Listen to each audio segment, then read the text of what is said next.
Judaism यानी यहूदी धर्म का इतिहास कई हजारों साल पुराना है। इनमें कई प्रॉफिट आए जिन्होंने यहूदियों को क्या सही है और क्या गलत है, गॉड किन कामों को पसंद करता है और किन कामों को नापसंद करता है बताया। यहूदी परिवार से ही एक बिना शादी की हुई मैरी यानी मरियम को गॉड ने एक बच्चे की पैदा होने की ब्लेसिंग्स दी और इस तरह उनके बेटे ने बिना बाप के बैथलहम में जन्म लिया। बिना किसी फादर के डिवाइन इंटरवेंशन की वजह से पैदा हुए इस बच्चे का नाम जीसस रखा गया।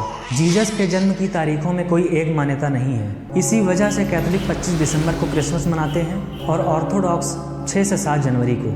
इसकी वजह यह है कि कैथोलिक और ऑर्थोडॉक्स ईसाई ईसा मसीह के जन्म को मार्क करने के लिए 2 अलग अलग कैलेंडर का उपयोग करते हैं। जहां कैथोलिक ईसाई ग्रेगोरियन कैलेंडर के हिसाब से 25 दिसंबर को क्रिसमस मनाने के लिए इसका इस्तेमाल करते हैं, लेकिन वहीं ऑर्थोडॉक्स जूलियन कैलेंडर को मान्यता देते हैं, जिसे 46 ईसा पूर्व में जूलियस सीजर द्वारा लागू किया गया था, जो ग्रेगोरियन कैलेंडर से 13 दिन बाद का है। इसके बनने के समय हुई गलत कैलकुलेशन की वजह से ईसा मसीह ने कभी भी दूसरे धर्म को शुरू करने की बात नहीं कही और ना ही वो चाहते थे, क्योंकि वो यहूदियों में ही प्रॉफिट के तौर पर चुने गए थे। सिर्फ इतने सालों में जुडाइज्म में जो बदलाव आ चुके थे उन्हें सही करने के लिए। लेकिन जब जीसस ने यहूदियों के अंदर आ चुकी कमियों को बताया तो यहूदियों ने उन्हें अपना प्रॉफिट मानने से ही इनकार कर दिया। आखिरकार ईसा की मोनोथीस्टिक टीचिंग्स की वजह से रोमन्स ने उन्हें अपना दुश्मन माना और 30 से 33 ईस्वी के बीच उन्हें क्रूसिफाइड कर दिया। अब ईसा मसीह के 11 डिसिपल्स गलील के उस पहाड़ पर गए जहां जीसस ने उन्हें बताया था। उन्होंने जीसस को देखकर सजदा किया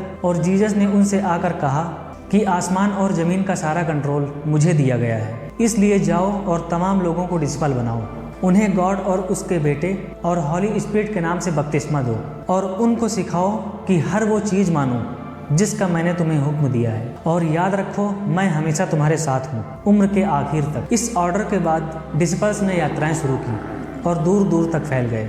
ईसाई मिशन का दायरा समय के साथ साथ लगातार बढ़ता गया, जबकि जीसस ने अपने मैसेज को गैलीलिया और यहूदिया तक ही लिमिटेड रखा था। लेकिन उनके बाद उनके मानने वालों ने पूरे इस्राएल यहाँ तक कि हर यहूदी तक जीसस के मैसेज को पहुँचाया। इस बात को ध्यान में रखते हुए कि जीसस का धरती पर दोबारा आना तभी होगा जब सारे यहूदियों को गॉस्पेल यानी टीचिंग्स मिल जाएंगी। इन्होंने मेडिटेरेनियन सी के आसपास ज्यूज कम्युनिटीज की यात्राएं की और उन्हें अट्रैक्ट किया। जीसस के दुनिया से जाने के 10 सालों के अंदर उन्होंने यरूशलेम से लेकर एंटियोच, एडिसा, इफेसस, कोरिंथ, थेस्सालोनिका, साइप्रस, क्रेटे, अलेक्जेंड्रिया और रोम तक उनकी बातों को ऐसा पहुंचाया कि शताब्दी खत्म होते होते 40 से ज़्यादा चर्च हो गए। ईसाई धर्म मेडिटेरेनियन कोस्ट के साथ रोमन एम्पायर में मौजूद अरामाइक बोलने वालों में फैला, फिर उससे आगे पर्थियन एम्पायर और सेसनियन एम्पायर में। 301 ईस्वी में किंगडम ऑफ अर्मेनिया ईसाइयत को स्टेट ऑफ रिलीजन डिक्लेयर करने वाला पहला राज्य बना। लेकिन ईसाई धर्म की किस्मत तब बदली जब रोमन एम्पायर कॉन्स्टेंटाइन फर्स्ट ने 312 ईस्वी में ईसाई धर्म को अपनाया, जिसके बाद उन्होंने क्रिश्चियंस के ऊपर हो रहे गवर्नमेंट परसिक्यूशन को खत्म कर दिया और इसे रोमन साम्राज्य के धर्मों में से एक धर्म के तौर पर मंजूरी दे दी, क्योंकि लगभग 300 सालों तक ईसाइयों को देवताओं को नाराज करने के लिए रोम द्वारा सताया गया था।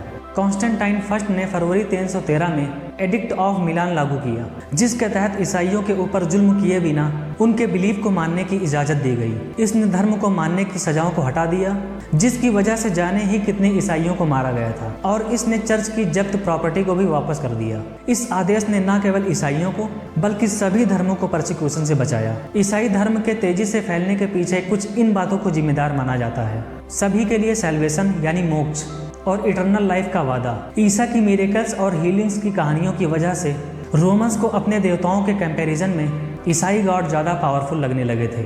ईसाई धर्म एक ज़मीनी स्तर से शुरू हुआ जो लोअर क्लास के लोगों के लिए अगले जीवन में बेहतर भविष्य की आशा दिलाता था। रोमन दुनिया में एक इंसान को कन्वर्ट करने का मतलब अक्सर पूरे घर को कन्वर्ट करना होता था, क्योंकि अगर घर का मुखिया कन्वर्ट हो गया तो वही अपनी बीवी, बच्चों और गुलामों का भी धर्म तय करता था। 300 ईस्वी में जहाँ रोमन आबादी के अंदर रहने वाले ईसाई सिर्फ 10% थे, वहीं 4वीं शताब्दी में क्रिश्चियनिटी इतनी तेज बढ़ी कि रोमन पॉपुलेशन में 350 ईस्वी तक ये आंकड़ा बढ़कर 56% तक पहुंच गया।